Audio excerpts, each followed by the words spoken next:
All right, ladies and gentlemen, boys and girls, thank you for joining us for the show this morning. It was a little late than what I was supposed to do it. Kind of slept over. Unfortunately, I didn't hear my alarm go off. Usually, if I'm that tired, that is pretty bad for me. So today we have Sister Lisa Cabrera on the show today. We're gonna speak about Jason Van Dyke. How did she get her YouTube channel back, her original one?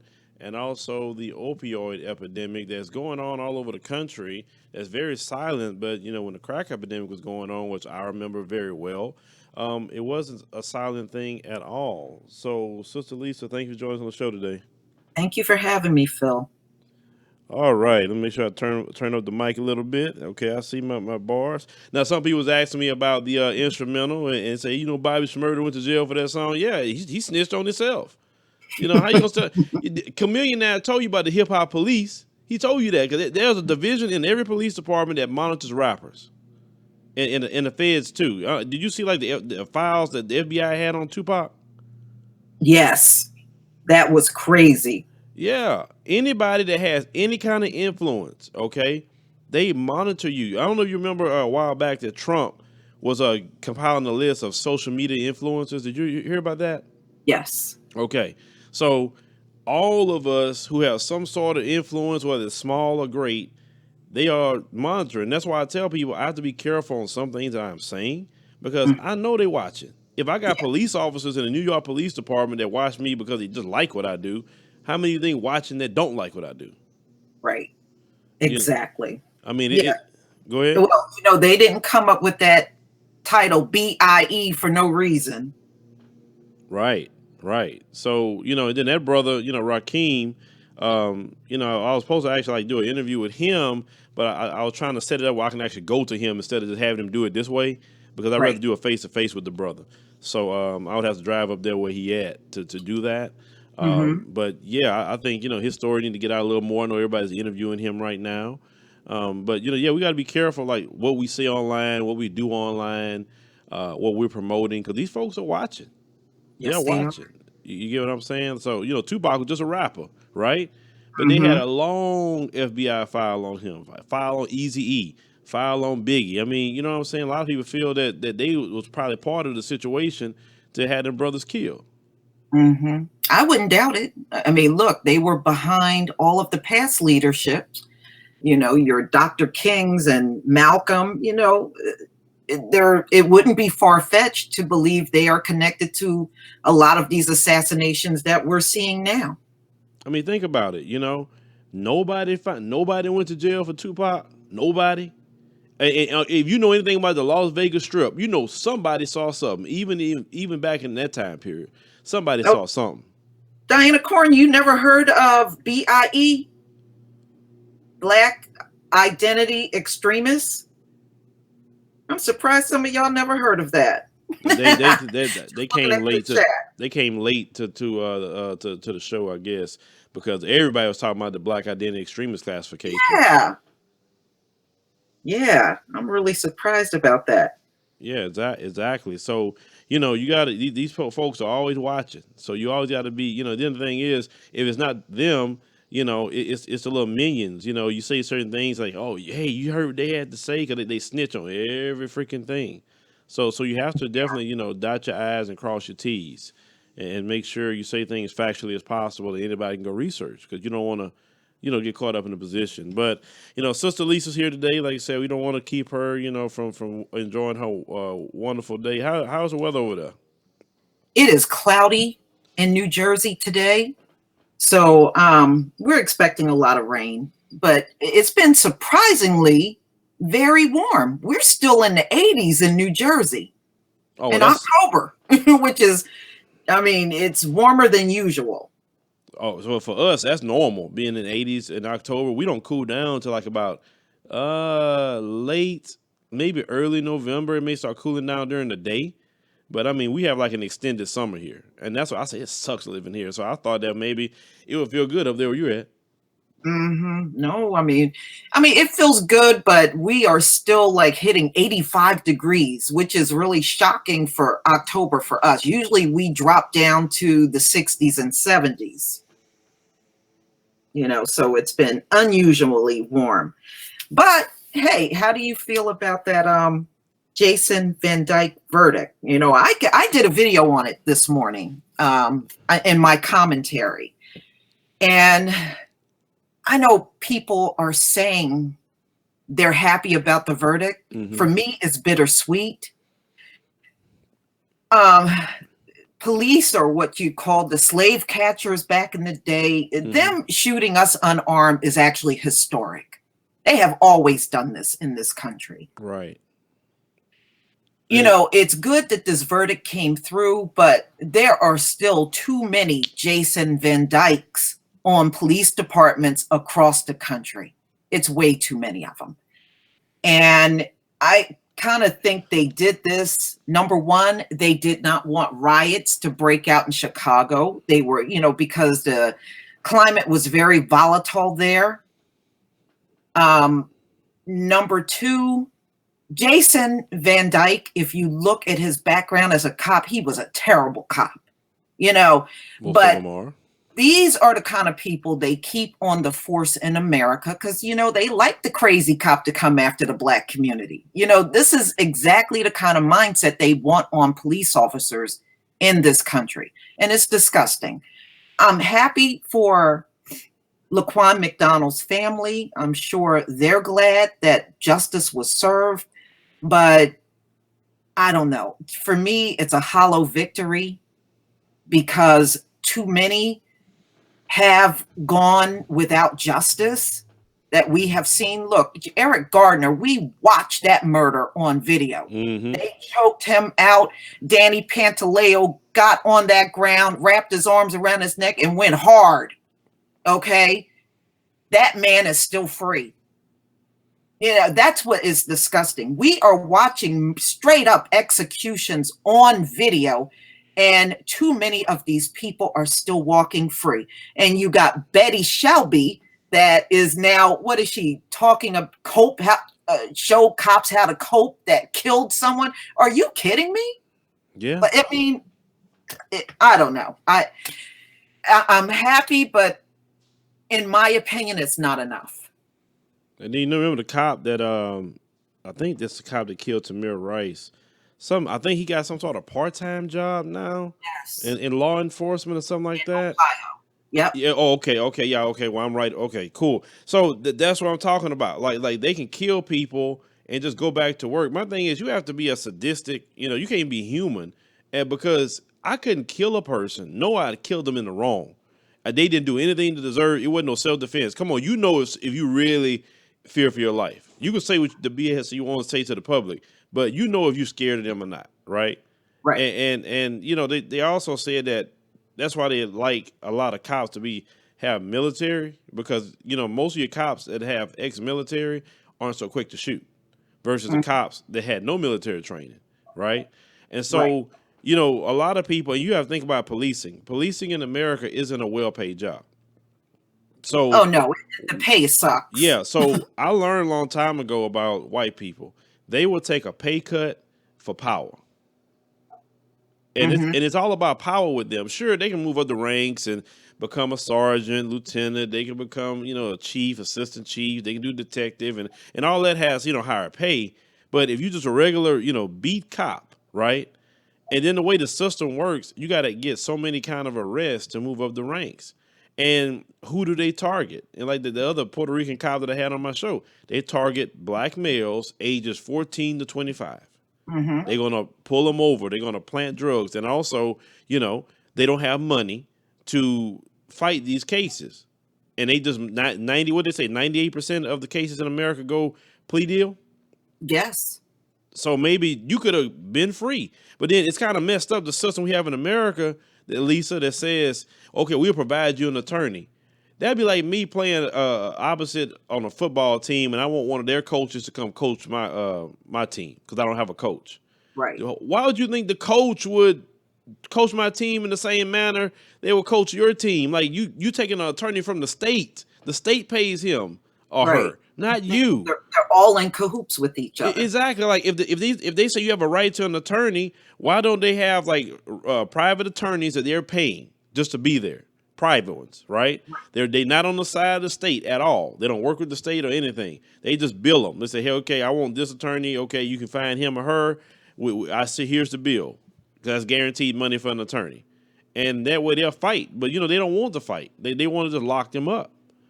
And, this history of also, you got to remember the slave patrol. The slave patrol is doing the exact same thing they did during slavery. So you hear cops sexually assaulting women and also men, boys and girls. They're raping, because people don't talk about that as often. But during slavery, they did the same thing. If they caught an escaped slave, like a woman or whatever, they would brutally rape her. Yes. All of them would. And it happens all the time. And think, Phil, did you ever see the picture of a black woman and her son hung and they're side by side? Did you ever see that picture? There's so many of those pictures I wish I could show here. Of a lynching, and it was they were lynched off of a bridge. It was a black woman and her son, and you can see the man. Her son and her side by side in this picture. She was brutally raped before they lynched her. That was a very common thing that was done. Even men were raped. You can actually find lynching pictures of black men nude. Yeah. And they were nude because they were raped before they were lynched. A lot of people do not realize how common that was. It was very common. They used to ride around as well. Definitely happened a lot during the civil rights movement. I know you saw, what is it? It's Time to Kill, Samuel Jackson. Right? Yes. Yeah. Well, his daughter was, coming back, and they brutally raped her. That was a thing that happened all the time. Yes. that young girls and women couldn't even walk around without a gang of them coming by and raping them. Who was it? Reese Taylor just died not too long ago, and they brutally raped her. It's just the atrocities of what we went through, and then a lot of these people was in law enforcement. Right. You get what I'm saying? So I can even tell you a story about that. My grandmother, my parents, both of their families are down in Georgia. My grandmother had a friend when I was a child and growing up, and she used to always come to the house every day. You know how old folks are. They'll just all sit on the porch and talk all day long. She had this one friend that was blind, and I thought she was blind her whole life, until she told me what happened to her. I was about 16 when she told me. After she got finished telling me, I was crying. What happened was, it was a white man that used to keep coming by her house to rape her. And and back then they didn't care if the husband and kids were there. They would just do this. Well, one day she decided to fight. This man pushed his two fingers so far in her eyes, she went blind. Oh, wow. That's how she lost her sight. Oh, Lord. And she was one of my grandmother's closest friends. I always wondered what was up. Her first child was biracial, and then the rest of her children were black. And now I understood, that biracial child came from rape. Right. That's what happened. Wow. And when people hear these stories in history, you got to know this stuff was real. It really happened. And it's like, with Reese Taylor, they say they had raped her, and then they had I think they were trying to pay. I think they paid her husband some money not to say something to that effect.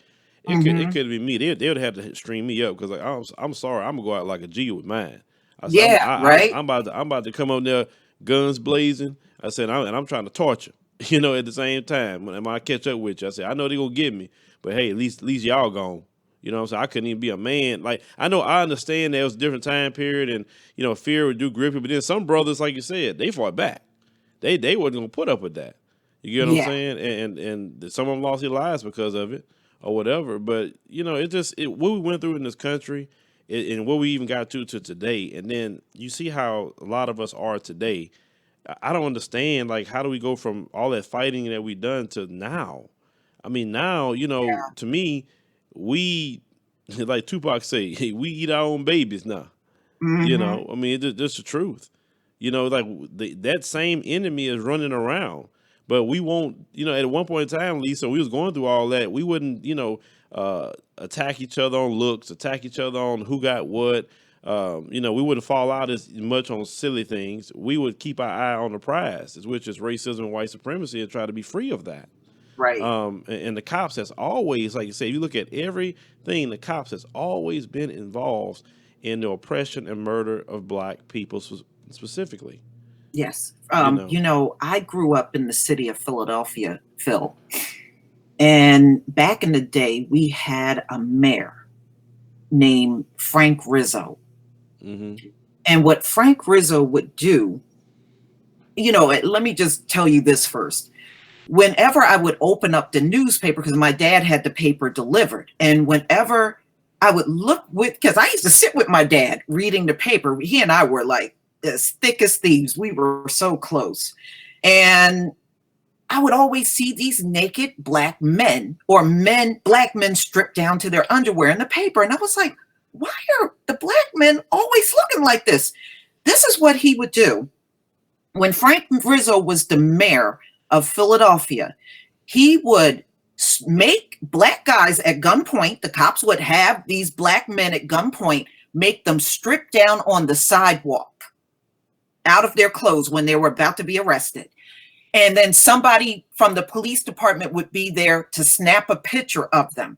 And then that picture would get posted in the paper. That's how he did. He only did this to black men only. He didn't do it to white men that got arrested or anybody else. He only did that. You can Google it. You'll see when he arrested the Black Panther, you'll see a picture of the Black Panthers on a sidewalk, handcuffed, in nothing but their underwear.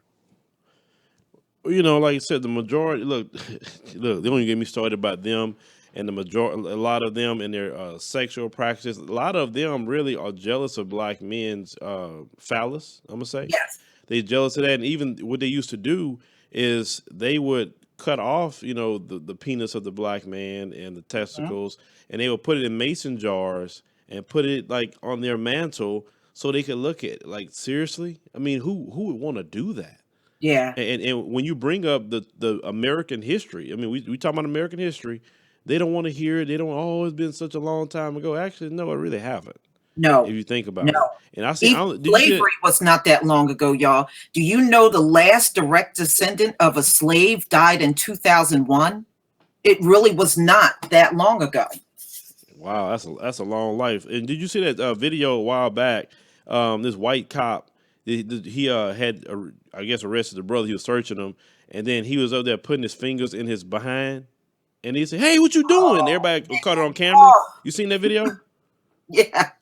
Yeah. Then he kept doing it. There was this other video that was in jail that they kept doing, like kept trying to do the same thing. I'm like, and grabbing his penis and all this. I'm like, I say, y'all freaking homosexuals, man. Like they are so obsessive with black men. I mean, they are so obsessive with black men. They will allow a black man to sleep with their wives in front of them and just watch.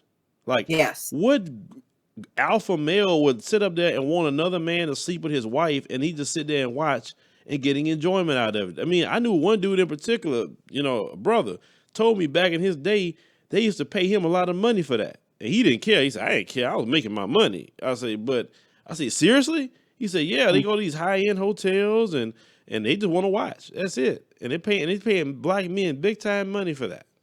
Yeah. To sleep with their wives. Bill, one of my, on my mom's side, one of my relatives was a breeder. You know what that is? One of your relatives was a breeder? Explain that to me so I don't assume anything. Okay. Back during slavery, and I found this just from doing my family history. Back during slavery, they had breeding farms. Okay. For slaves. Yeah, I remember that. And one of them was in Virginia. One of my relatives was actually in the breeding farm, and he actually bred like over 300 children just having sex with different black women. Wow. And they said the white men used to get off just watching it. Also, they'll sit there and watch the black people forcibly. Yeah. Basically, it's you in today's terms, that would be considered a rape. Hmm. So a man forcing another man to rape, a black woman, they always want to watch. Yes. And according to what I had, the information I had on this one relative, he had over 300 children just from being in a breeding farm. Wow. So, it's so many sick things that has happened to our people. It's not even funny. But yeah, they bred us like we were a couple of cattle and horse, in breeding farms. Well, like you said, they had petting zoos for us, right? Yeah, they had petting zoos, but also too, people, I know we focus on a lot of times the rapes that happen, with the hands of the slave catchers or the slave masters, whatever, with the women, but we don't. A lot of times they don't talk about, and what they call it, buck breaking process, where Yes. you have like this big strong slave that fights back or whatever. Like he say, man, forget that. And so what they would do, because a lot of people just don't know, what they would do, they would take him out and bring all the slaves out, men, women, and children out, and they will strip this man naked and they'll rape this man in front of everybody and Yes. make everybody watch them raping this big strong man. And psychologically to a man rapes another man, that just tear your whole mental, down and mess with your man, definitely tear down your manhood. And this is the Right. things that these people would do I all the think wasn't freaking that in time. 12 Year a Slave, that What? movie? Yeah. What about it? Wasn't that in 12 Years a Slave? Remember that movie that was I remember out? the movie. But I don't know if that I process. believe buck breaking was in that movie. Okay. Well, I ain't seen it in a minute, but I do know that practice was going on. In like time they would even gang rape, like I said, black men in front of Yes. everybody. I Yeah. mean, and Well, Phil, the house slave was the most raped. yeah, Yeah. yeah, yeah. Mm-hmm. And the You know. thing is, like they would rape the house slave or whatever. And my thing is, they it's like they would use the black woman for sexual pleasure and only use the white woman just for procreation. Yes. And Yes. that and And I see, think that's why the white woman killed so many children, she did. because she was jealous of her husband sleeping with the black women. And they would say things like, "Oh, they they like it," and all that stuff. Those women didn't like it. They were being raped. Right. But her sick nature is believing, "Oh, my husband is laying with them." But she killed more children on the plantation than her husband did. And if you don't believe it, go to a slave cemetery. You'll see a lot of children. There's one, where my parents come from, in Irwin County, Georgia. There is a slave cemetery up there. In the front part are the modern burials. But if you go way in the back of the cemetery, that's where the slaves are. It's a lot of children in those graves. A lot. And I mean, I used to hear the stories about how the white woman would kill the children the most. When I saw those kids, we saw from infants all the way up to like 12, and it was sick, the amount of children that were back there. yeah. It definitely happened. And then I read a piece on white women in the antebellum South in regarding to slavery, and it was talking about the black men and how a lot of just as much as the white man would go and rape black women, these white women would be looking at a black woman's husband and see him out there and all that, and then she wanted him too. Yeah. So she was forcing him to have sex with her and say, look, you either have sex with me or I'm gonna say you raped me. You know what I'm Hmm. saying? So a lot of times that was going on. So think about, as a man, you like, okay, you better have sex with me, but then in the back of your mind, okay, if I get caught, I'm getting hung up from a tree, getting Yeah. tortured, whatever. If I get her pregnant, I'm gonna get her, hang up from a tree.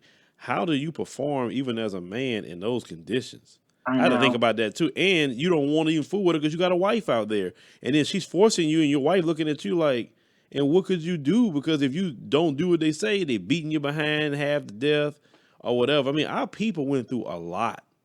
They really did. We don't even know the vast the torture, the things that they went through. And then you look, and you saw the book Medical Apartheid, right?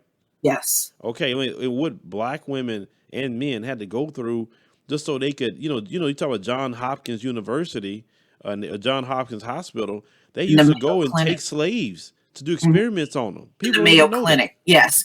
A lot of people don't know all of gynecology came from them experimenting on Black women, and many times with no anesthesia. Right. But gynecology would not be where it is today if it wasn't for them dissecting the womb and babies and everything from Black women. Yeah, I mean, it's just, the thing is, Sister Lisa, coming up on this 400 years, they got to pay for all of that. Yes, they You do. can't. I mean, like I wouldn't even want to be in that position where I got to pay for that. I'm Mhm. sorry. If you think about it, and you just a human being, you kind of feel sorry for them. But the scriptures teach that the sins of the fathers will follow, up to the third and fourth generation. So those Yes. that come out of that and they say, "Well, I had nothing to do with it," yeah, but you didn't make it right, so it's gonna come No, on you too. You get what I'm saying? that's Now you look at what they instituted: baby killing, abortion, right? right. Legalized. They just did it in a different way, but they've been baby killing. We would talk about that. Now they all angry that Kavanaugh is going to be confirmed. You even Yeah, have I heard they're planning big protests all over the country. Oh yeah, Once confirmed, yeah. yeah. The white female, they are hot. I mean, and my thing is, you're mad because now they're not mad that he made food with affirmative action. They don't care about that, even though they benefit more than black people do. They're mad because they can't. They think this man's going to take away killing their babies. And let me tell you why the white man's doing that. Why Trump had to get somebody up there to stop abortion. Their numbers are low. They can't afford abortion anymore. No, no. Not only can they not afford abortions, you still got a lot of white women that are refusing to have babies too. Yeah. I was reading some of those stories. Many of them don't, they're staying single, or I did another story on them freezing their eggs, so they're not even thinking about getting pregnant. So they got a big problem. They have a big problem. Their numbers are sinking fast, Phil, and it's the opioids. It's their suicides are off the hook. It is so many of them checking out through suicides. It's not even funny. And you have the issue with them not being able to reproduce like they could years ago. And see, a lot of people think this just started recently. No, they just started talking about it recently. But if you go and look at the census, they've been declining since the 50s. They've been losing parts of their population since the 1950s. They just decided to come out and tell everybody now. Right. Right. And I was trying to look for I wanted to actually quote that, for those of you who believe in the scriptures. I was trying to find out, but because barrenness is a curse, Yes, it is. and people don't know that. They say, "Oh well, not having babies." But my thing is, worldwide, if you think about it, you're the only ones that not having children.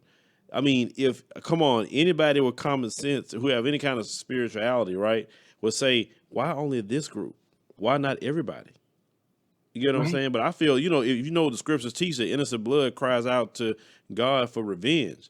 So at least in our community, we have about 19 to 20 million children that's crying out to God for revenge. And then they have sold that evil lie to black people to say, oh, it's a right to choose. Oh, well, you're poor, you can't afford a kid. Black people used to have 10 and 15 children on one income. Yeah, my grandparents did. There you My go. grandmother on my mother's side had 10 kids. My grandmother on my father's side had 8 kids. And like I said, even on like my parents, my dad, or my grandma and grandpa, they had 8, and then on my mom's side, they had 7.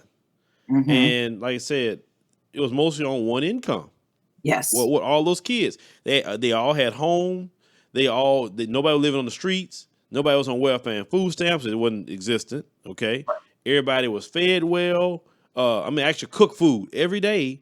And because they say at one point in time, on average, we was having like about 7 to 8 kids per family on average, African Americans. Right. And we listened to them. Around after the 70s, that's when our we declined. It was after the 70s. So I'm trying to figure out what happened and what they told us. Well, I think abortion came in. What, in the 70s, Roe v. Wade came in. 70? What year, Sister Lisa? Roe v. Wade. Well, no, that I would have to look up. But I think it was around the 70s. Yeah, it was in the 70s. I believe it was the 70s. But I also saw something that made me proud. When I saw all the protests of Kavanaugh and all that, I did not see black women. I mean, I see one like every once in a while. But black women have nothing to do with that. That's all white women with that mess. And then let me tell you what they were saying too. Oh, I need to get that video. 1973, Phil, Roe v. Wade. Roe v. 1973. Okay, Roe v. Wade. Now, they co-opt everything that we do. Everything. They don't come up with, like, how do you be that? You're supposed to be those who think they're, superior, of course. Not all white people feel that way about themselves, but those who think they're superior, right? They say they're superior, but they cannot create anything. I saw a video, nothing but white women protesting Kavanaugh. Like I said, I maybe saw one black woman, that's it. They're saying no justice, no peace. I guess next is hands up, don't shoot, right? That's going to be next. Hands up, don't shoot. That's going to be next. It is beyond sad. It is beyond sad that, like, I'm watching this, like, you want to do this not for equal justice or to set things right in the country. You want to do this so you can have the right to kill your baby. Like the logic in that just doesn't compute with me. It doesn't. Yeah. Phil, it seems to be them and the Asians. I was looking at, because, Asians are also going through population decline. And China is, because they practice that one baby per family for 20 years. Yep. And what they did was they aborted the females. Yep. Now there's not enough women to go around for the men. And it's getting really bad in China. I don't know if you've been keeping up with what's going on. Oh, yeah. It's so bad. They are kidnapping women. The men that can't find women are kidnapping women. Even if the woman is married, they're taking her and marrying them and taking them like into remote places where they can't be found. Boy, they acting savage, That's aren't they? bad in China. Well, and then, that's why a lot of them also is flooding into Africa, because they want to get the women in Africa as well. And I don't understand, I don't know. I mean, I don't get it, but they have, like, say, all those anchor babies, to leave there in African nations. And if these, silly leaders in Africa, if they don't get in line and stop acting like feeble children, to be easily manipulated, they're not going to have a country anymore in a lot of these places. Yeah. You look at Zambia, in their newspaper for the first time had Chinese in it. They never had that in Zambia. So, these people trying to colonize, when they colonize, they try to colonize your women as well. We think about a power aspect. Anybody who's going to colonize have to colonize the women. You have to. Sexual colonization is just as important as a physical colonization or the colonization of your media. I mean, colonization is broken up in many different forms. Yes. And unfortunately, we don't understand that aspect of colonization. That's why when the white man went anywhere, he quickly started raping and intermingling with the women, because you cannot have a full-fledged colonization if you don't get the women, because you have to infuse who you are into that group. Because if you don't infuse yourself into that group, then they could stay separate by themselves and they're going to have a revolution against you. That, that's going to compromise. So, like I said, people don't understand that. But the rabbit hole definitely go deep with a lot of this stuff. Yes. But, Phil, one thing I can honestly say, you can see the groups that are declining, and right now, China and the U.S. are in a power struggle because, China wants world domination. Yeah. They want to rule the world. They want the U.S. out of the way. And it has a lot, and that also has a lot to do with why so much fentanyl is flowing into this country, and China ain't really doing too much of nothing to stop it. You know, China, if you go back, and I was reading some of their history a while back, China used drugs as a warfare tool, even on their own people. When all of China was not communist, there were parts of China that was communist and parts that weren't. When they wanted to get those parts that weren't, what they did was they flooded the side that was not communist with drugs. They waited for like 3 years and then went in and started a war with those folks, and they took over all of it and became one big communist China. But China has always used drugs as a means for warfare. And that is exactly what's going on in this country right now. All that fentanyl that come in here is coming directly from China. Yep. Even the fentanyl that's coming across the Mexican border came from China too.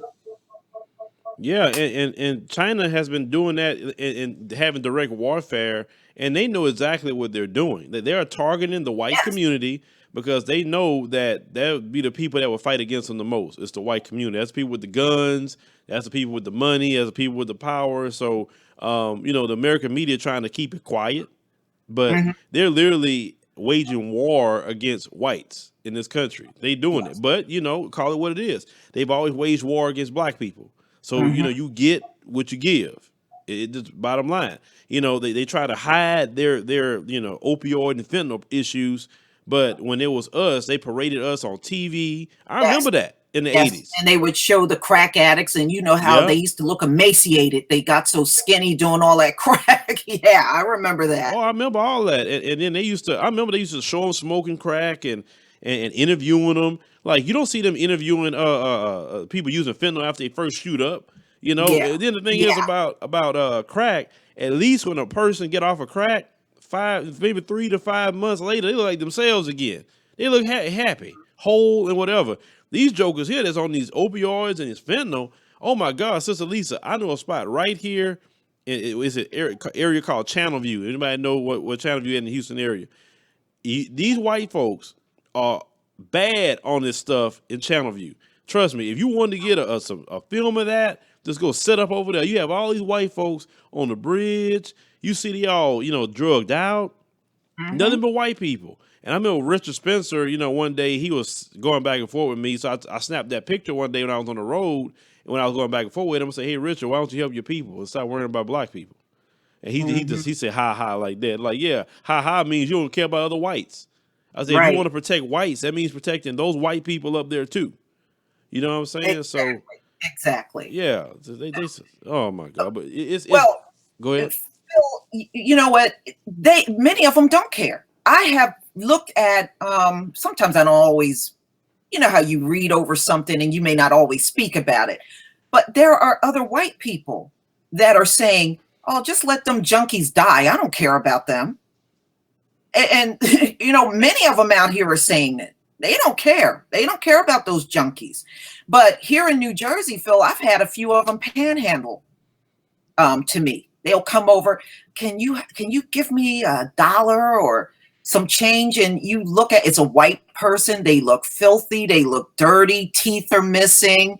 And it's a junkie. But I've had several of them panhandle to me, trying to get money. Yeah, I mean, the thing is, the white community isn't unified as people would think. The only thing that unifies them is white supremacy. Absolutely.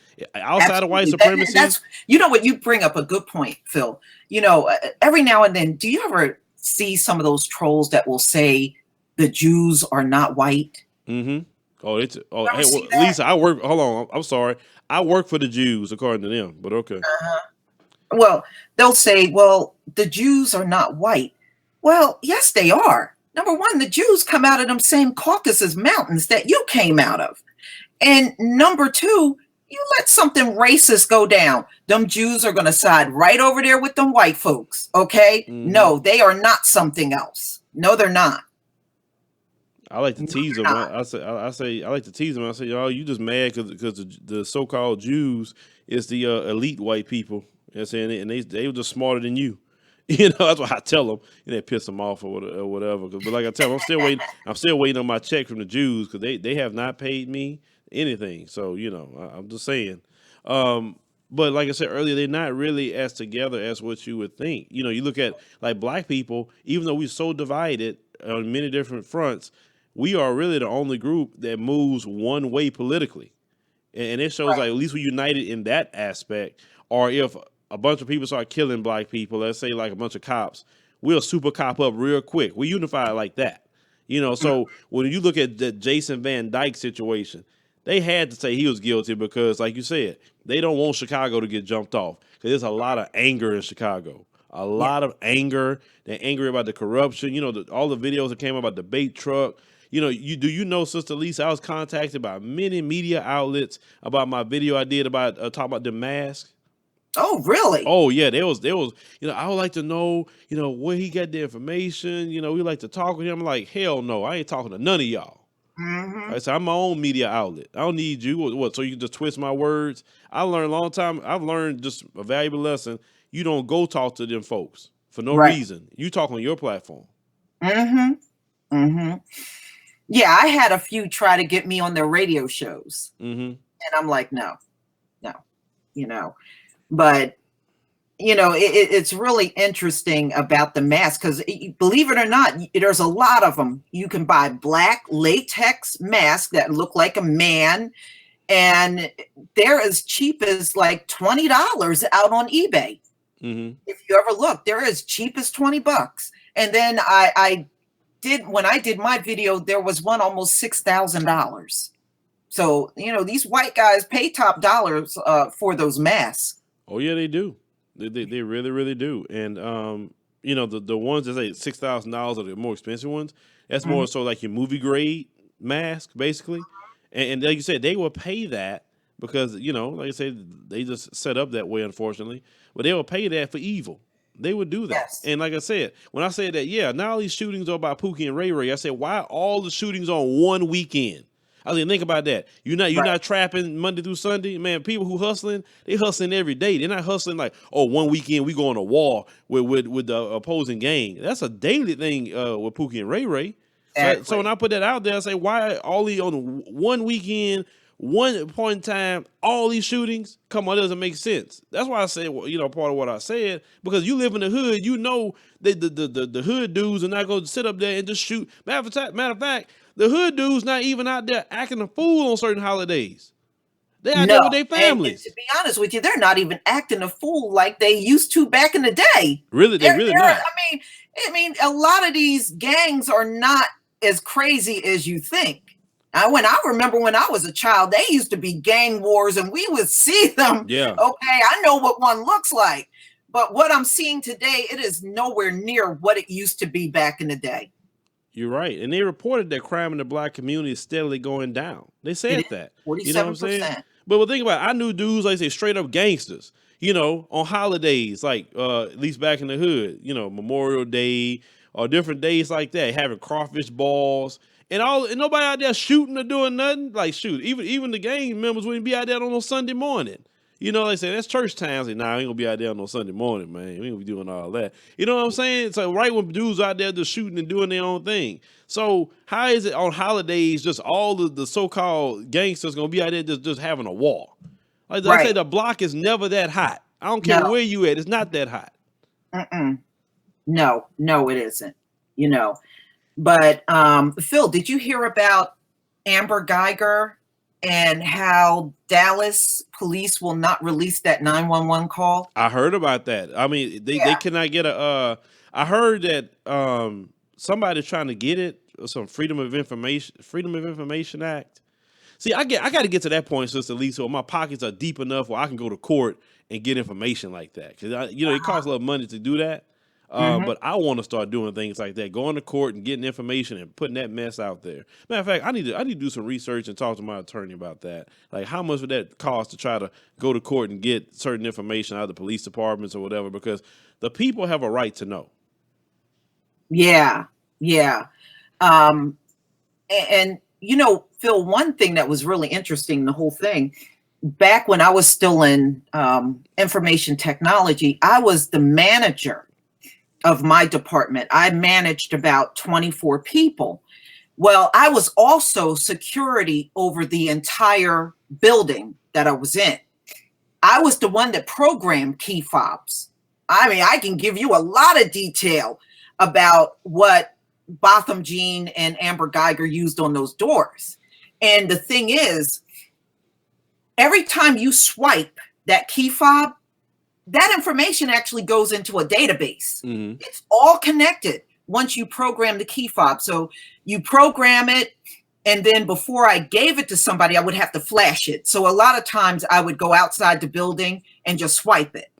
And then I would go back in, make sure it recorded the information on, okay, Lisa swiped from the rear back door at this time. It records everything, date, time, what door you entered, which one you exited. It gives the whole details on it. So anything Amber Geiger did at that door would have been recorded in some type of database. They would have seen whether that swipe passed and she was able to get into the Botham Jean's apartment, or she swiped and it failed. Even the failed swipes are recorded.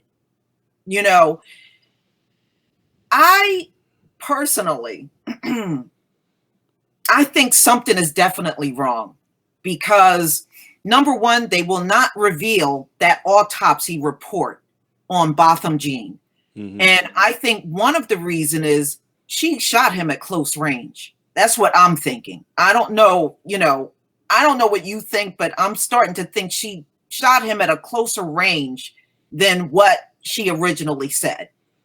Yeah, because my thing is, okay, according to her, she went in, she thought it was a robber, she shot him one time in the chest. Okay, in the dark at that, because she said the apartment was dark. So how would you know exactly, where to shoot in this dark area? Because this is not your area, right? It's just not normal. And you that good to shoot one shot in the chest? Yeah. In the dark? Now, according to the reports, Phil, he was in the dark, but he was sitting on his sofa in his apartment on his computer. He was not in bed. It was 10 o'clock at night. Mm-hmm. They said all the lights were out, but he was up on his computer, just sitting on his couch in the dark. Okay, and some people do that. So yeah, a lot of people do that. A lot of people do that. So how did you shoot him in the chest? Either he was maybe that'd be some light, but dog, are you that accurate? Because when you under duress, like, oh, somebody's trying to in my house, unless you got a shotgun, you just point and shoot, you gonna hit something. But a handgun, one shot to the chest, you that good? But see, I think what happened was because the neighbor said they heard her say, "Let me in." Yeah, they had this white neighbor that said that. Yeah. Phil, I think he actually came to that door and she shot him at close range. I don't think she shot him across no room like she claims. I believe he came to that door, and as soon as that door opened, she just opened fire.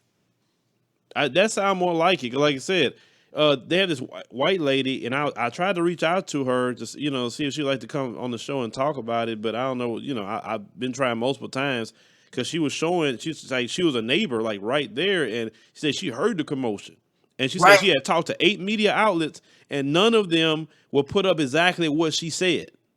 And I had messaged her, and I said, ma'am, you can come on our show. We will not edit your words. We'll do it live, so everybody hear it.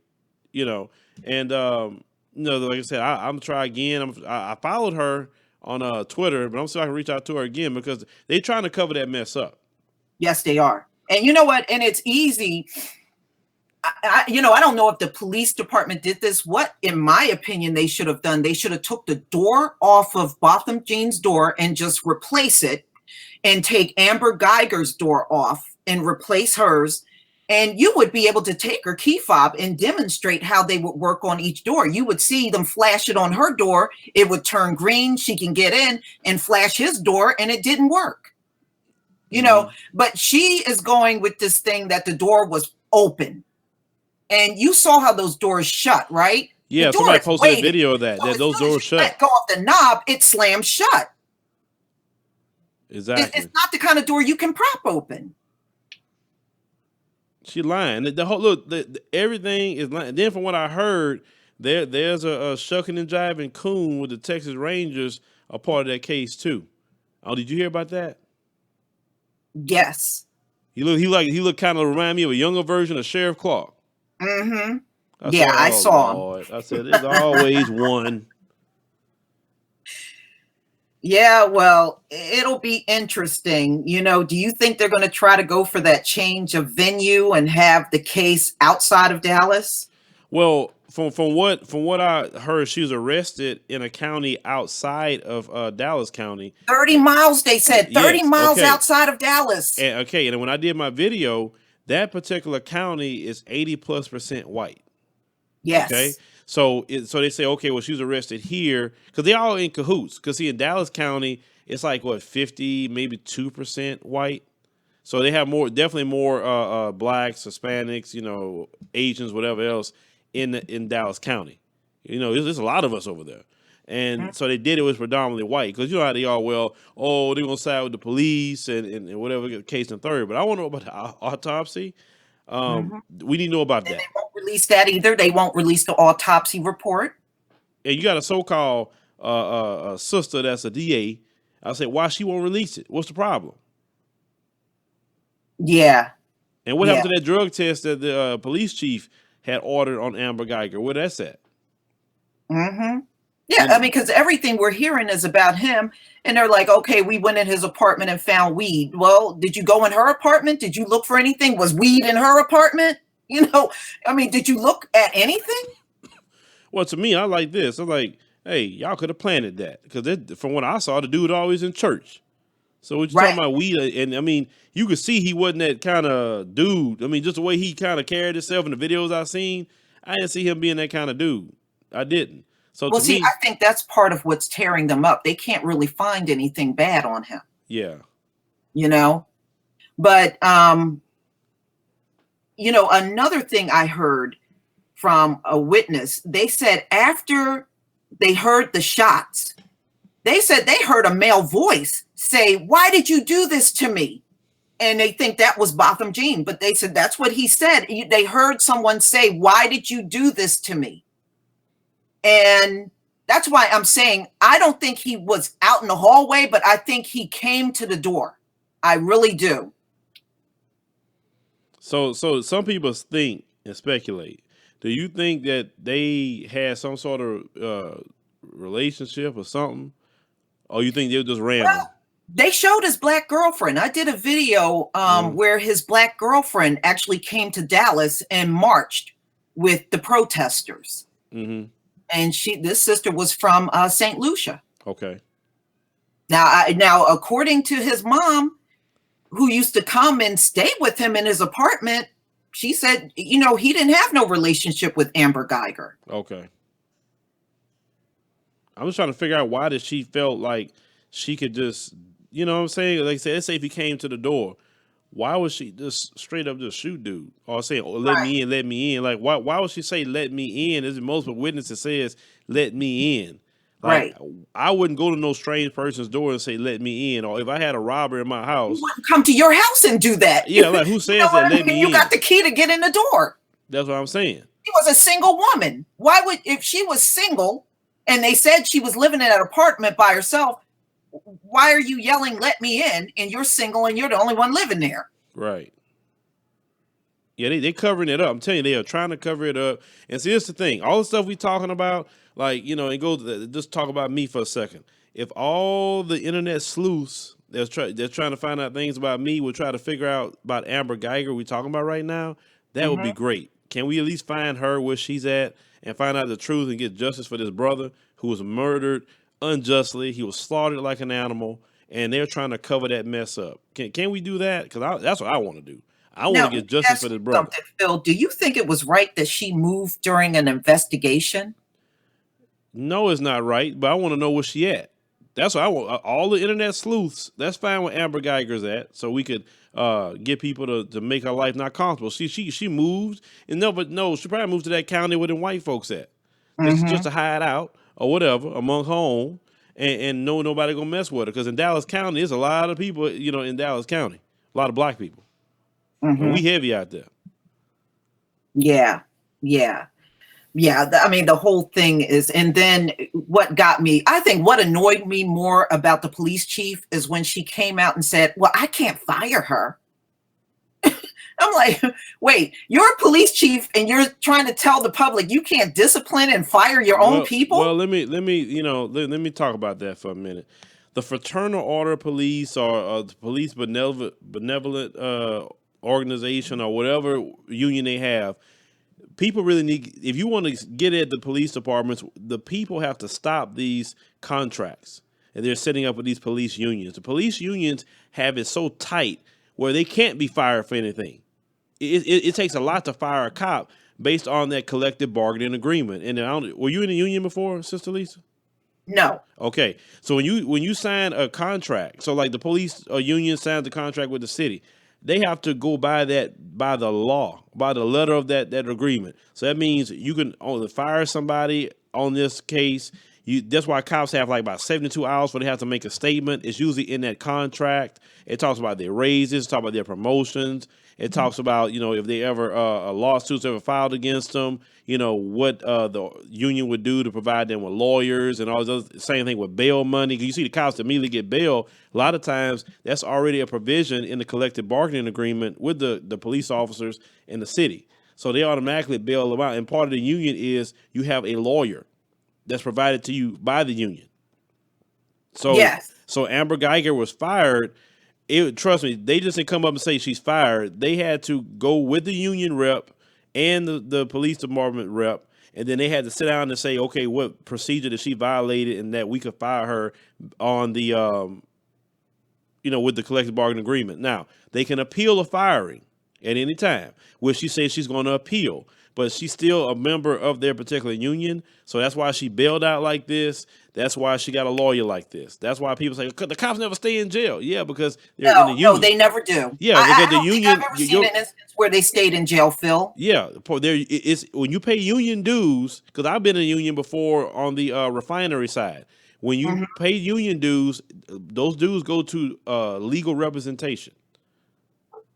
And a lot of people don't, get that. So the thing is, we should, as a people, say, okay, no one that's paid by tax dollars should be represented by a union. You should be subjected to the people, like the police chief, city council, whatever, because the police chief can want to fire you all day, but they have to go by the collective bargaining agreement or the city could be sued. And that cop would get all these millions of dollars out of the city for wrongful termination outside the collective bargaining agreement. So that's what we need to do as a people, is go and get rid of these unions and not allow the city to go into contract with them. And they say, well, we're going to strike. Well, strike. We'll call the state police to come in until we hire enough cops to replace you, but we don't want no more unions. Then the people have more control over them than the unions. Yeah, I agree with that. I agree. And, unfortunately, the way I see it, the cops are the biggest gang in America and probably the most organized gang in America. Oh, yeah, they are. They are organized. Like I said, them unions are powerful. Look at in New York. Do you remember that? It was putting out, if you held the police department, we'll give you $500. Remember that? Yes. There was a police union did that. That wasn't the city of New York. That wasn't the New York Police Department that put it. That was their union. Like I say, their unions are so out of pocket, and they so tied in that it's like they're hard to break, and people don't pay attention to how the tentacles of how this system works. Right. That is so true. That is so true. I was just looking at the chat, but you know what? I think in the long run, when they do release the 911 and the autopsy, I think is going to be totally different from what she said. I think that's why they're hanging on to it, because they know there are discrepancies in her story. They already know. And they know that if they release that 911 tape, we're all going to see that she once again lied about the events that took place that night. Well, they say she called her partner first. She even called 911 first. Yeah, I heard about that. So I'm thinking, was her partner a union rep? Because see, when we would have issues on the job, first thing we do, we get the union rep involved, then we get the company involved. So I'm wondering, it's her partner? Was he a union rep? Was he somebody up in the union? And then he said, "Okay, call 911." Excuse me. Say this, say that. Mm. So that's why I say just a lot of things that you got to pay attention to with those cops. In those unions, we got to break them unions. I'm telling you, we break the union, you get some power back.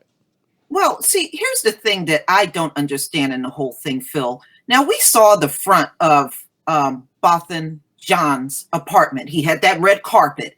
You notice through this whole thing, we haven't seen now one picture of the front of Amber Geiger's apartment. Well, according to what I heard, she didn't have no mat on the front door. Right.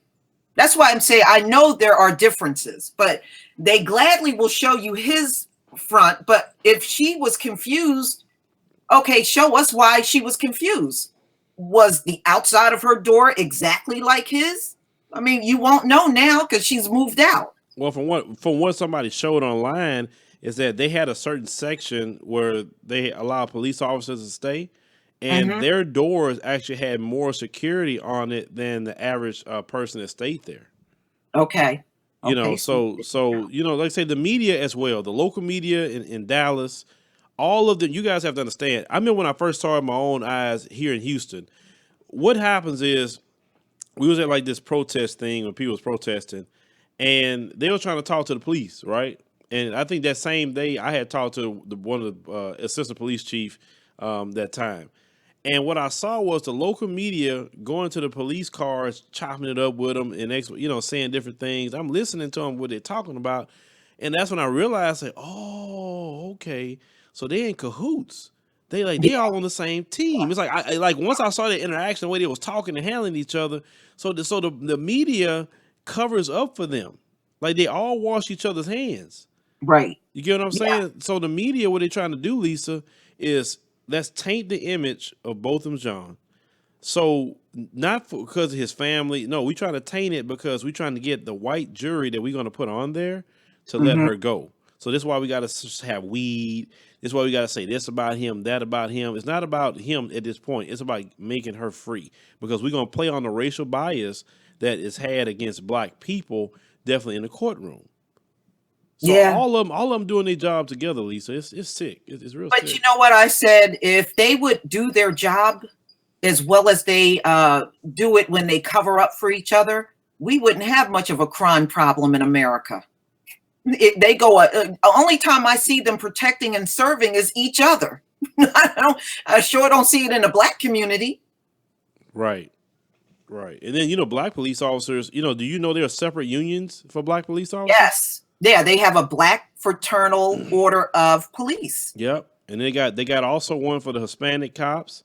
It's just crazy how, you're supposed to be all cops, but you separated by race. Yeah. I mean, well, I talked to a black cop up here. This was a couple of years ago, and he was saying when he goes out, white cops won't even come to back them up. A lot of times, if he's in a situation, he just got to handle it on his own. That's sad. And I've talked to, many black police officers, and many of them want to do the right thing in the black community. They're like, I know one good brother in the Fort Worth Police Department, and he said that, man, a lot of us want to just really patrol our neighborhoods and do the right thing. But the problem is, you were saying that a lot of these cops who aren't black coming in there and just doing some wrong things, and then the black cops can't get away with doing what the white cops can. They get fired like this. You know what I'm saying? Like quick. But when it comes to the white cops, we got to go through the collective bargaining agreement, and we have to make sure, and Yeah, I don't know if you ever heard of this. You probably have. In New Jersey, we had an issue where the state troopers were only targeting black people, and it made like nationwide news here in New Jersey. And oh man, I knew so many people that got pulled over and harassed. Phil, the only reason why I didn't get pulled over and harassed like many of the other black people is because I knew one of the black state troopers, and he told them to leave me alone. And they did. I mean, that was the only reason why I didn't get hosed up like many other people. But it got so bad here in New Jersey, we were calling them cops the Gestapo. That was their nickname. Everybody was calling them the Gestapo. Yeah, it's. I'm telling you, Sister Lisa, it's these people. Like I said, it's catching up with them. It's catching up with them, and like I said, Trump. Like I said, they want Trump to save them, but he can't fix their problems. He could be Mm. there 8 years. He would never fix their problems. So much so, like you said, China, as you mentioned in China, did you hear that they trying to do like $60 million or 60 billion, one or two dollars of infrastructure work in Africa now, trying to compete Wow. with the Chinese? Because he sent Melania over there.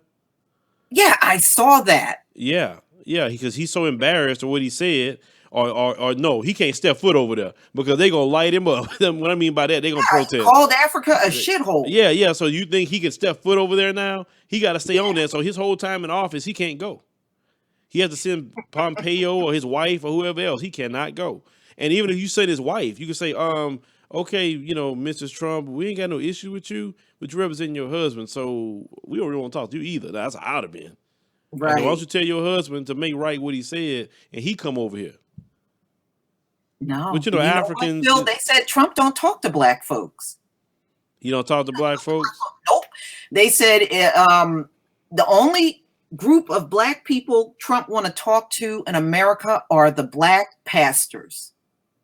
Anybody outside of the black pastors, if for him to come before a group of black people and talk, he won't do it. Yeah, I agree. I definitely agree that he wants yes men, and the black pastors are not anyone to be, worried about. No, because they're gonna let him slide with everything. Yeah, yeah. They're gonna say, oh, well, we need to pray and XYZ, and we know how that goes. That's why a lot of people are turned off. Even the pastor that went and met with Trump as a recent, that a lot of people get a lot of backlash. The thing is, you can go meet with Trump, but you got to talk to Trump in a way that like he gonna respect you. See, like, he won't meet up with a Minister Farrakhan. He won't meet up with him. No. Matter of fact, Farrakhan say things directly to Trump, and Trump would come at everybody else for talking against him, but he would never say nothing against Louis Farrakhan. You notice that? Yes. I don't think he wanted the war of words with him. Mm-mm. Mm-mm. Yeah, I don't think he want to take on the Nation of Islam. Yeah. I don't think they're very large. Oh, I'm gonna tell you something, boy. You say something about the minister, and like I say, but I get it though, because you can say whatever you want to say about Farrakhan, but his organization and the many members of the Nation of Islam has really helped me. Helped me change my life in a lot of ways. Also, like I said, my wife talks to definitely. She ain't a lot of members of the Nation of Islam. My daughter's school is affiliated with them. And so, like I said, they're a big part of our lives, actually. I'm not in the nation, but they're definitely a big part of our lives. Right. And they're great people, and they just want to see the best for the community. I remember the Muslims from even back in the day growing up. Mm-hmm. Phil, they used to be out on the street selling their little bean pies. Them bean pies are good, too. Yeah, have you eaten them? Yeah.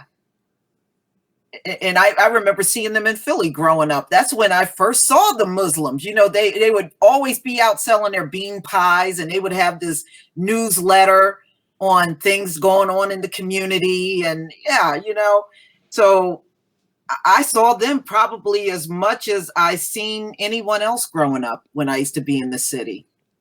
Yeah, and I talked to a couple guys I know that even went to jail. And I was asking them, I said, religion wise, I said, what religion has helped more brothers turn around? Is it Christianity or what they teaching the nation? And then they're like, nah, what they teaching the nation? They said, I seen brothers go in there straight wilding out. He said, they get the teachings and they really start following it. He said, then man, they just, they turn around. But the book That's what happened to Malcolm X. Yeah. The book Message to the Black Man, the jail has most jails banned that book. Yeah. Like that book, like if you read that book, like I said, you just take out the Islam aspect of it, but just read that book. It will teach you so much that they didn't like to turn. See, the thing is, they want to keep us in a savage state because, okay, if you know a book called Message to the Black Man, it's helping these black men, change from wilding out to being good, productive members, wanting families, want to make a difference in their community. Why wouldn't you want? Like, matter of fact, you say, look, we require you to read this book, right? But they don't want us to turn around. They want us to stay savage. You know what I'm saying? Exactly. And, they know when we have a lot of knowledge, that's when we are the most dangerous, because now with your knowledge, they're afraid of how many more black people you're going to influence. You know, they always have that fear. And I'm glad we're doing things in a way where we're not appointing a leader anymore. Like back in the day, it was easy for them to take out a leader, you know, back then. But I'm glad we're now organizing in ways where they can't pinpoint one leader, you know, with all of the things that we're doing out here with protests and everything. They can't pinpoint one person. And that, like I said, that's a good thing. And then people not even protesting no more. And I'm so happy that black people aren't protesting. My thing is, you out there protesting, you setting yourself up. Because what these cops go do in those protests, they'll go in the middle, act like, you know, they on your side, then they jump stuff off. They'll throw something at the cops to get the cops going. It's cops that's doing it. People don't understand it. And also it's black cops that's participating against us as well, trying to cause things to happen. I say weaponize your money. You get what I'm saying? That's what power is at. Not out there screaming no justice, no peace. But see, when Martin Luther King did it, he followed those protests with concrete action. And that's what we were messing up at. Like when we were doing the boycotts, I don't remember those Black Friday boycotts and Christmas boycotts. Remember that? Yes. It hurt the retail industry. And the retail industry they didn't want to talk about it either. No, they didn't. They didn't. You know, and they were losing billions of dollars because we said no more. They said we shutting this down. And then that's why you notice they was giving so many sales around Christmas time. Sister Lisa, you know they would never give a sale before Christmas. You walk in Macy's, 30% off, 40% off before Christmas, because that's the power of the people. And if we recognize our power of finance and our power of influence, because if we say something, everybody think we're cool, right? Right. So people jump on it just because we doing it. So we're literally the de facto leaders of culture in this country, whether we realize it or not. So you know what the power is in social media today, now, right? Phil. The mainstream media really don't have the power that they used to have back in the day. You know, my last time I can tell you that I was watching TV on a regular basis was 2007. After that, once I start getting online, I just read news articles online and gather my information that way. I just prefer it. I think the news in America is biased. They don't want you to think for yourself. They want to think and tell you how to feel about an issue. And I don't like that. Number two, I didn't like how anti-Black the news is. Anything they report on us is negative, bad, but anything, let's say some guy saved some woman in a building, this white guy's a hero, it stays in the news cycle for the next 3 days. Hero, get out of here with that. I got tired of looking at that. And you know, the news is biased. I don't like news reporters when they're talking about Black men. I used to hear some of these, I call them really personalities because they don't really do any real news reporting. They don't. And they'll sit there and call Black men thugs and think they're not doing anything. I'm like, what the hell? I mean, I even heard that on MSNBC. And that was around the time when I decided to turn the TV off. You know, we have a bad enough time dealing with the self-esteem of the Black community.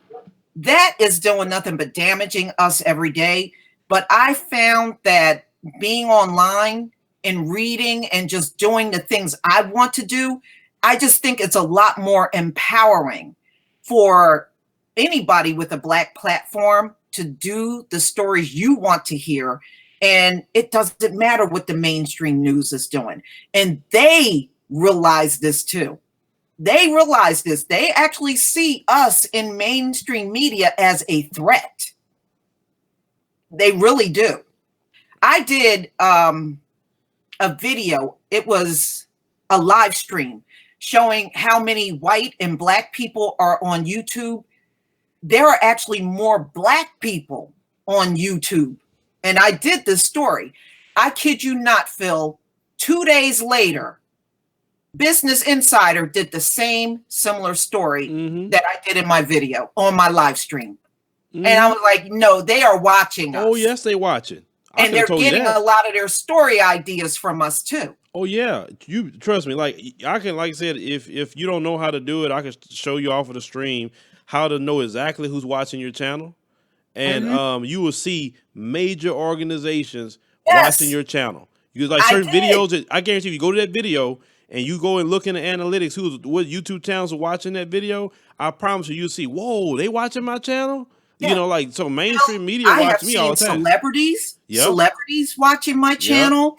I have seen CNN, you know, or I've seen Business Insider. I've even seen Forbes. Mm-hmm. You know, I've seen them all in there, and I'm like, oh my God, they're watching me. Yeah. And Yeah, you'd be shocked. who's watching it and like I'm saying, and then I do it and then they do it.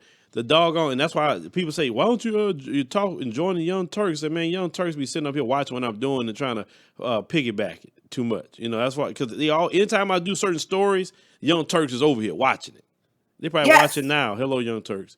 And I, you know, anyway, you know, the thing is about the Young Turks is, you know, they try to, but they're allies. Listen, I want to hear the news from the Black experience. If you talk about Black people, like, listen, I'll listen to you talk about anything else, but just, you know, when you get all this fake outrage they have, then the next minute you look at Anna Casparan, she's railing against Chris Brown on some feminism crap.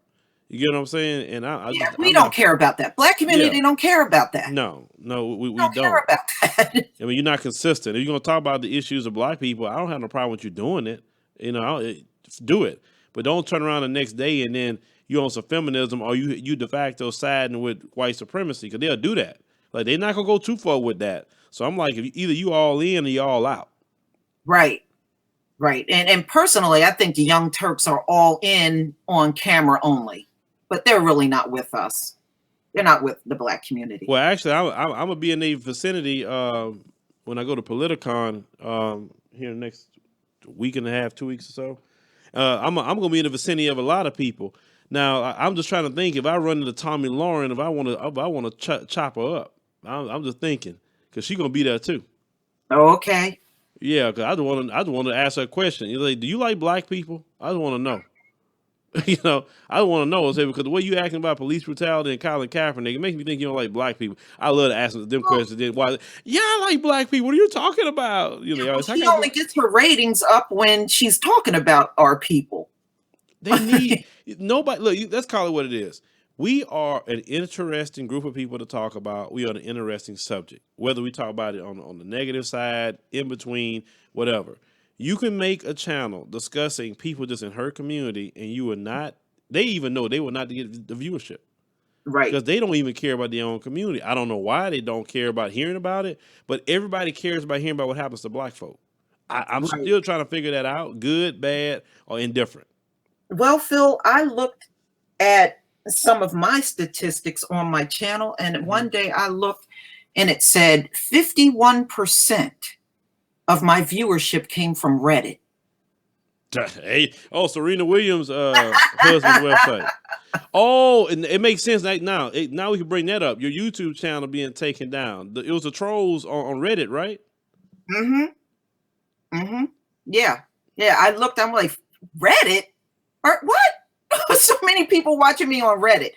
You'd be surprised. They're watching right now. The white supremacists are white. You know, they're watching everything right now. They're watching everything. But, yes. I did a video on how people are buying drugs on the dark web. And in fact, it was a piece that came out from NBC News. And I just did my own commentary on it. I showed the video and everything. And I got booted off and told that the video was hate speech. And I was like, what am I going to say hateful and talking about drugs being bought on the dark web? I said, that's not a hate video. So I turned around and I disputed it. Well, I don't even think it was a full day. And they were like, nope, it stands where we stand. It was hate speech. And I was like, okay, this ain't no damn hate speech. And I think what sent me over the edge, Phil, was the fact that they wouldn't listen to me. And I was like, oh, hell no. So what I did was I said, okay, let me calm down, get my thoughts together. I went out on YouTube. I kid you not, I found hundreds of people that did that very same story, you know, or something similar to it. they weren't taken down. So what I started doing is I started screenshotting a bunch of them. And then I started research on how to file a small claims. And so I went out, I made a couple of phone calls to my county courthouse. They told me exactly how it was done. And I told them, I said, no, I said, I just want to let you know this is the internet. And she was like, it doesn't matter. You can file a small claim on the internet, and you can do YouTube because, see, YouTube is global. Yeah. So it doesn't matter where you are physically in the country, you can sue them. Mm-hmm. So I went up with, once I got all of my information, I took the rejection of them giving me my channel back, along with other documentation. I damn near turned in a book. I'm not going to lie. I gave them a book. You're supposed to do that. So I went up. The filing fee in New Jersey is $42. It varies from state to state. And then they gave me a court date. I would say probably the following week after I filed, Google called me. And they were like, okay, you filed a lawsuit. We would like to talk to you. And I said, fine. So I explained to them what happened. I said, look at the video. I said, all I asked when I was disputing was for somebody to look at the video. And I said, in the way you responded back to me, I know damn well you did not look at that video, because when they responded back, they kept insisting that the video was hate speech. I could show you that video right now. It has nothing hateful in it. Mm-hmm. So finally, somebody watched the video. And they, from Google, and they agreed it was not hate speech. So they were like, okay, would you consider dropping the suit that you filed? So I started giving them my list of demands. I said, give me my channel back. I want all of my subscribers back. I want all of my videos back. I started giving them my list of demands. Mm-hmm. They did come through with everything. Now, when my channel first came back, it was not monetized. It took them a while to turn the monetization on, but they did eventually turn it back on. Right. Now, they called me a second time, and the second time they called me, they tried to offer me money to drop my lawsuit. I wouldn't do it, only because at that point, I was 6 weeks without my channel. So they had disrupted everything. And they disrupted my AdSense. They disrupted everything. So I was like, no, I'm taking this to court. The day before I was going to court, they called a third time, trying to offer me something to drop the court case. I didn't. I went to court that morning, and I went before the judge. I told the judge what happened. And I showed her the exact article that I used. So I had a hard copy of the article that I read from and did my commentary. She read through it, didn't see nothing wrong. She was like, well, she said, I'm going to order that they give you your channel back. But they had already done it. But, it was in a court order too. And I kind of like that because it reinforced it right there. Mm-hmm. So I had to return back to court for the monetary part of it. I'm not supposed to disclose what amount I got. Right. But, I had to go over more thoroughly with the judge what happened. And the judge looked at everything, all the paperwork that I provided. Even if you provided it before, it's good to take it the day of your monetary part. So, the judge will actually see the copy as you're talking to her.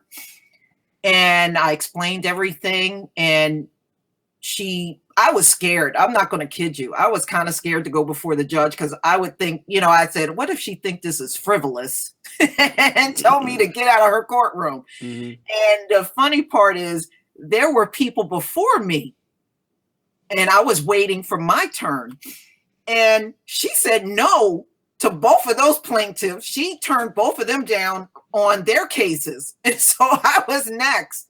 And after I explained everything, She agreed. She agreed that, my channel was wrongfully taken away, and she approved the amount that I was asking for. And that's how it all went down. But and ever since, the thing is, if YouTube would have just watched the damn video like I asked them to, I would not have ever taken it that far. Right. Well, let me ask you a question. Ever since you did that, have everything just been smooth sailing with you, just doing your channel, they leaving you alone, and that's it? Yeah, they're pretty much leaving me alone. Because I heard you saying on your channel that the white supremacists are pissed off. Yeah, they were. When I put out my video saying I got my channel back, I had a lot of thumbs down on that one. Yeah, they were hot mad. In fact, one wrote me. He wrote me an email and he said, "Damn, that was good." He said, "How did you do it?" And I was like, "Yeah, you're probably the one that got me kicked off in the first place." I didn't respond back to him, but it was so funny. Yeah, they were pissed. They were not happy to see me back. Right. Yeah, they like I said, that's how like they try to fight you. They try to fight you dirty. Like I said, I've had one point in time, Sister Lisa, where they tried to come at me like that, but because see, I look at patterns and what people go after, and I always study like, okay, what are you going after? What are you doing? And I remember like one point in time, I remember I was getting like they were trying to just hit my channel, but nothing was, I think one at that time came down, but then they put it right back up, but they just kept doing it in a succession, you know what I'm saying? So yeah, they'll try to message you, and then they were trying to go after old videos at that. I said, oh, this kind of videos y'all going after. So then I'd say I just throw all those kind of videos that had even a theme like that all on private, like I said, and like I said, if I want to upload it again, I just put it on Black Junction. Who cares, right? It had no love lost for me with an old video from 2014 or 2015. You get what I'm saying? Right. So they don't want us, having a voice, and also, unfortunately, some people in our community don't want us having a voice either. No. But that's okay. I mean, we just have to persevere and go through that. And I'm glad you had that experience, and I know you're helping a few other people with that as well in the background, and. So that's awesome. That's awesome you fought back. And that's what we need to do more of, fighting back. They used to black people laying down. Well, here's the thing. We got to stop being afraid to take on the system. I know a lot of people are afraid to challenge things for a variety of different reasons, and I understand. But if we keep accepting what is said to us, and we don't fight it back, then, I think we're hurting ourselves. If I would have let YouTube ride with that, you were doing hate speech, and then I looked at their hate speech policy and my video didn't even fit it, and I just accept that, and oh, well, I got another channel, let me just move on. No, I couldn't do it, Phil. My spirit could not let this go, because I knew that video had nothing to do with hate. I wasn't even talking about white people in that video. Okay. I wasn't doing any of those things. Right. It just, as I said, that's crazy. Is everything, and people, we don't like your opinions, and they want to silence you. And I don't know. My thing is, if I don't like what somebody say, I don't watch. That's just me. I'm like, I'm not gonna watch that. I don't have that kind of time. I ain't got that kind of time. I ain't got that kind of energy. That can't stand me. Yeah, I ain't got that kind of energy to be watching, things like that. So, I mean, it is what it is. These people, like they don't never want us to have a voice. That's really what it is. Yeah. And I think us being on social media, they haven't figured out how to control a lot of the Black voices out there. And if you notice, even Twitter, I'll hear a lot of things. Oh, did you hear what's buzzing off on Black Twitter? But, that just go to show you how far our influence have really reached just on social media alone. And I think this whole thing has taken them by surprise. They were never expecting that to happen. Oh yeah, and then like I look at it in the bigger picture. A lot of black YouTubers, believe it or not, something we never done. We all kind of starting to get together and unify and interwork with each other. White YouTubers been doing that forever. They travel together, do videos together. They do all kind of things together. And as black people, we was always separated from each other. We all kind of had our little cliques. But now everybody's getting together, doing more things, intertwining their platforms, and all of a sudden now you're having issues and problems between black YouTubers and prominent black YouTubers at that. And I'm looking at it from the outside. I'm like, I say, look, to me, the white supremacists don't want us to unify, because Right. if we all unify on one accord as one big influence and have a unified message on just one issue, right? That Mhm. scares the hell out of them. Yeah, that scares them. And also, Phil, you've got to also factor in when they take our channels down. Google is mostly white males.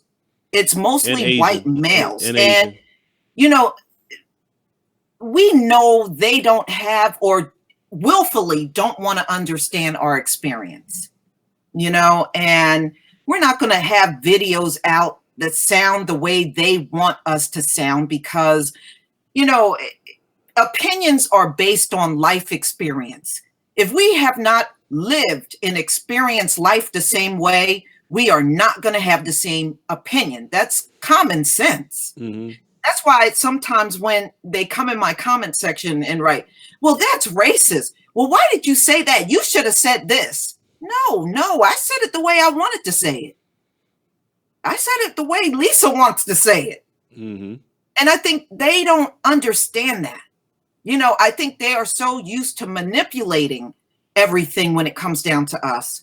They have an expectation that when they come to our channel, they should be satisfied with what they hear. And when they don't, it's like, well, you're a racist. No, Lisa can't be a racist. I can't stop you from doing anything as a white person. Right. So I don't know Right. what they're talking about. Well, one thing Dr. Mumi said, and I told her, I said, if I don't remember nothing else you said, I remember this one thing and it stuck with me. She said that, they always had a paternalistic relationship with black people. Mm-hmm. And that's why they feel they can come and always tell you what to do, and why they always got to interject, their opinions in something about, why don't you say it like this? Why don't you think this way? Why don't you wait a But minute, they you're don't do not that my. to any other group, No, Phil. they don't. They don't do that to nobody else. But because like one lady told me, and I never forget this in a phone call one time on my show, white lady, and she said a lot of white people, not to say they are racist or whatever, but a lot of white people still feel like they have a superiority, and they feel a connection to black people because we still hold their names, we still hold a lot of things that they given us, right?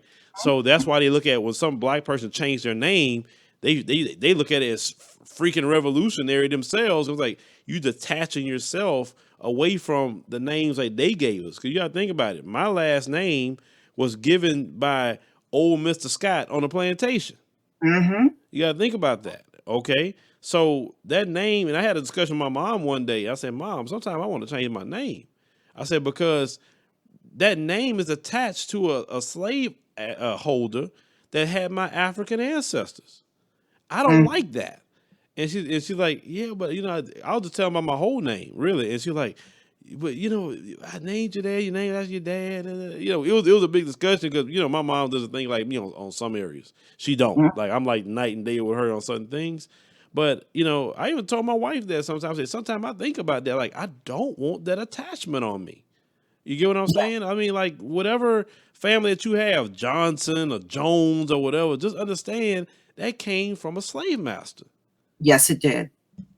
Yes, it did.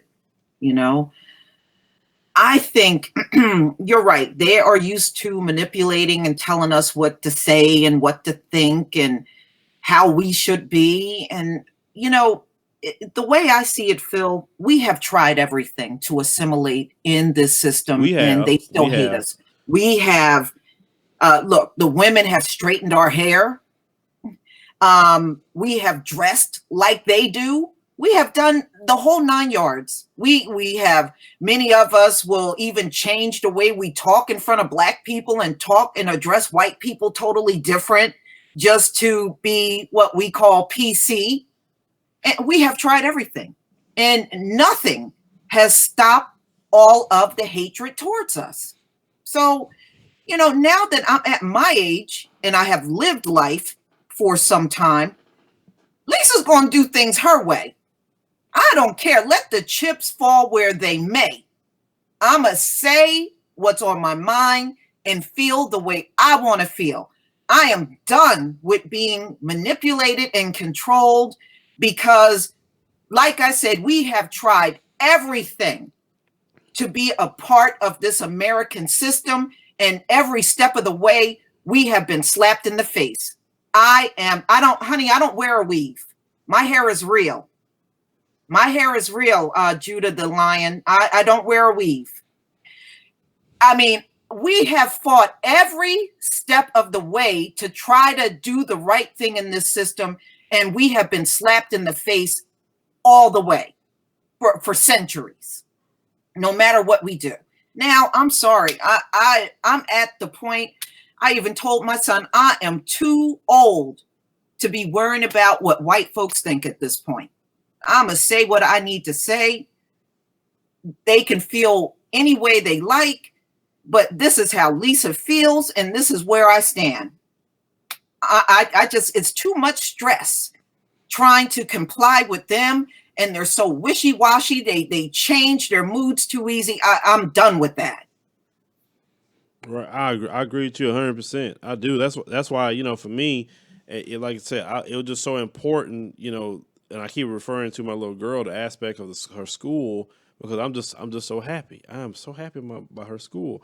The thing is, we have to also get our kids out of their education system, because our kids are being indoctrinated into that system, and that system is a waste of their time. They don't teach them anything. They lie to them. They misinform them. And it's so many different things they say we can do. Yes, a lot of us are changing our names. A lot of us are doing different things, but are we completely separating for our own self? Not because we hate people. Because when people say separate, they think it's hate. It ain't hate. Yes. Just the fact is, we are our own people. We are actually our own tribe here in America. So there's nothing wrong with being with your own tribe and figuring out how to educate and how we can be better people. What I've learned this week is that we have a lot of, we have no problem trying to attack each other. We have self-hate, and that was, put on us by design. We didn't come here off those ships with those issues. We knew who we were. We knew our names and knew our religion. Like I tell people, when you call yourself a nigger, that's a creation of a white man. That was not our name when we came off of that boat. Absolutely not. That's a disgrace. That's a completely disgraceful name to even be calling each other. Like, because some of us want to use that word all the time. Like, wait a minute, that come from a slave master too, that word. Well, Phil, we flipped it. Okay, you flipped it. It still come from a slave master though. Absolutely.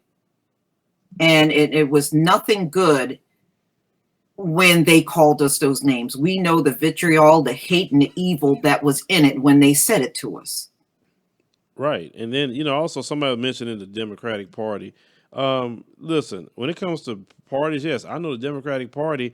Listen, let's call it what it is. I didn't even know this. Brother T. West told me that the district attorney that did all this mess against Cosby was a Democrat. Wow. Yeah, I'm not surprised. I grew up in Pennsylvania, and I'm telling you, they used to, and they still do. They call Pennsylvania the Alabama of the North. It's a lot of hick towns there. Outside of the city, there, in the rural areas, it's about as hick as you can get. Okay, it really is. I had to go up to the Poconos for a meeting. And, it was up around a rural area up there. And I had to drive back home to New Jersey. And I stopped to get some gas. And the first thing this white guy said to me is, "Why are you here? What are you doing around here?" I said, "What do you mean what I'm doing around? I'm getting gas and I'm leaving." But yeah, I could tell. You know what it is? We don't want no niggers around here. That's what. Yeah, that's exactly what he told come you. out and say that. But when I stopped, I was only stopping to get gas. I was going home. But yeah, that's how they are in Pennsylvania. That's how they are. And then another white guy came to my car and he said, "We don't see a lot of black people around here." I said, "Okay." And Phil, I should have known better. I stopped in a town called Wind Gap. Oh Lord. When you traveling by car, I should have went to the next town. That town was called Wind Gap. Look, when you traveling by car, you only stop in major cities. That's it. You don't be stopping in this little town, and then they come out like, what you doing, over here, staring at you, looking at you funny. You know what I'm saying? Yeah. I mean, the second guy that came out, he was talking to me more. He said, "We don't see many black people around here." And he was like, "Where are you from?" And he was pumping my gas and everything.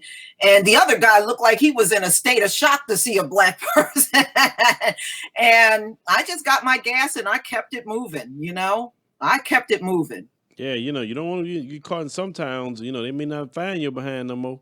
Yeah, right? It still got towns like that in America, unfortunately. And, and a lot of our people, left during, the early, during Reconstruction all the way up to the 70s of the Great Migration, when they had about, 6 or 7 million black people left the South. And we're seeing the results of them leaving now and how a lot of them are coming back to the South. And this is why I tell people, I think we all should come back to the South and get politically motivated and build our businesses we want, build our schools, because I think that's why our power structure, at least in the U.S., I think build the South because it's better cost of living. Yeah, of course, some areas you have to deal with hurricanes if you decide to live in a hurricane area. But if we come back here in the South part of the United States, and I think we can connect with Africa as well, I think that would be the best thing for us. Because like in California, we ain't gonna win over there. You look up states like Vermont, all these little states that's hardly not even 3% of the population of the whole state is black people. They need to come back to the South.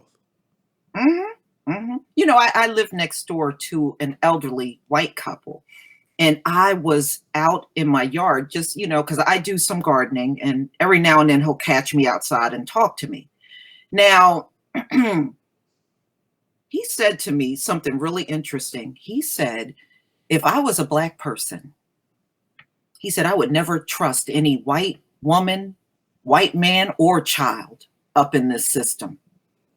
And I was like, oh, interesting, coming from a white man. But that's what he said. He said, you shouldn't trust any of them. Don't trust a white man, a white woman, or a white child. Don't trust any of them. Well, Sister Lisa, I've had a few white people in my time period that really told me the truth. I mean, I never forget this guy. I will never get him for the day I died. His name was Jason, white guy.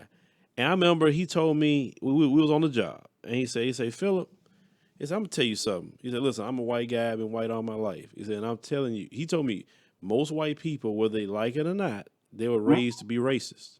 He said, I'm not saying they were raised to be in the Klan and call you the N-word. No. He said, but the way we're raised, the way we think, we're raised really to be racist and be separatists. And he said, I got some racist people in my family, but that's really like how they are. And he said, a lot of times they get on my nerves. He said, as a white person, I always got to suffer for what they do. He said, so don't ever believe that even the ones that say they're not that way, he said, just the way a lot of us are raised, he said, we're raised to be racist. And it takes people like, you say, maybe like yourself to point that out to us so we could change that. He said, that's why I can't hang around the majority of white people anyway. He said, I can't stand white people. There's a white guy telling me he can't stand white people. He said, because a lot of them are fake. He said, they'll be nice to you in your face as a black person. And then the moment you turn your back, they're saying, calling you the N-word or making some sort of racial stereotyping when you guys are not around. And I'm just sitting there, I'm just like, wow. I'm listening to this guy. And I'm like, that's why I'm not all on, well, not every white person is evil type of deal, because I run into people like that every once in a while, So you can't just broad stroke brush everybody, and we have a section in our community that wants to do that. But, some people that put me on a lot of game with racism have been white folks. Some white folks even donated to this channel heavy in some ways at times, and I don't speak for them. I had one that followed me around from video to video. And, she was all right in the comment section. Every now and then, you can kind of tell she would let the cat out the bag and you knew it was a white person. But some of them listen to us, you know. Yeah. I think we have a lot of white supremacists listening to us. Oh, and that's for sure. Some of them that really do understand our experience, they're listening to us too. Oh yeah, that's for sure. Yeah, that's definitely. But Sister Lisa, so you're gonna wrap up. Anything you want to leave us with? Tell people about your channel, what you got going on. If I can go run and get my channel link for y'all, and I'll post it out there. And I'll put in a pinned comment after stream is, so people can make sure they check it out. But to be honest with you, Phil, all I would like for people to do out here is please be yourself. Be yourself and don't be a follower. I think the problem with too many of our people, we've been followers for so long that we believe that's all we should be doing. And I'm just saying to everybody, please have a mind of your own. I think too many people are following people, and we are at the stage of the game where we just can't afford to be divided. We really can't. You're right about we are that. already at a disadvantage being in such a highly charged racist system. Why pile it on at this point? Use your mind. Okay, and think for yourself and make your decisions based on how you feel, opposed to how somebody is telling you to feel about a situation. And that's the only message I would like to leave with everybody. Yeah, so ladies and gentlemen, like I said, please, we'll put the pinned comment after we're done for Lisa Cabrera's channel. Make sure you go over there, subscribe, let her know, say, hey, I came over from Phil's channel, saw your stream. You say, you're about the most awesome YouTuber that ever existed, and I just want to subscribe. And I'm going to watch all your videos twice, and share it with my friends and family. Right. Also, here it comes. I'm putting it the link, Lisa Cabrera. Also, try to, if I can, I'm going to work on another type of video if it works out fine. But tomorrow, come back to this channel. We'll be showing you guys the Ethiopia video. Oh, great. So everybody can see the Ethiopia video. It's completely done. Like I said, it was a great experience. We're definitely going to do some more traveling, like I said, next year and to the continent and to hit up, a few more countries. But we have to, we want to institute traveling and showing different things that's happening with us. We want to start doing it in the United States as well. We want to go to the Caribbean. I know Guyana just got a new president that people are really excited about. Is a brother because, you had a lot of Indians who kind of running it. But now a brother running it down there. Now, brother like he a good man. So, we definitely need to get down to Guyana and see what the people got going on. So, I definitely want to acclimate travel, to this platform. Wherever we're at in the diaspora. So, like I said, we look out for that tomorrow, the Ethiopia video. And, I think I'm going to try to put it up about 10 in the morning or so. So just try to be looking out for that, ladies and gentlemen. So thank you for listening. Thank you all the people who, we had at least almost, I think a little over 1,100 people at one point in time, Sister Lisa. Oh, wow. Impromptu stream. So that's great. So, thank you guys for listening and see you next stream. Thank you, Phil.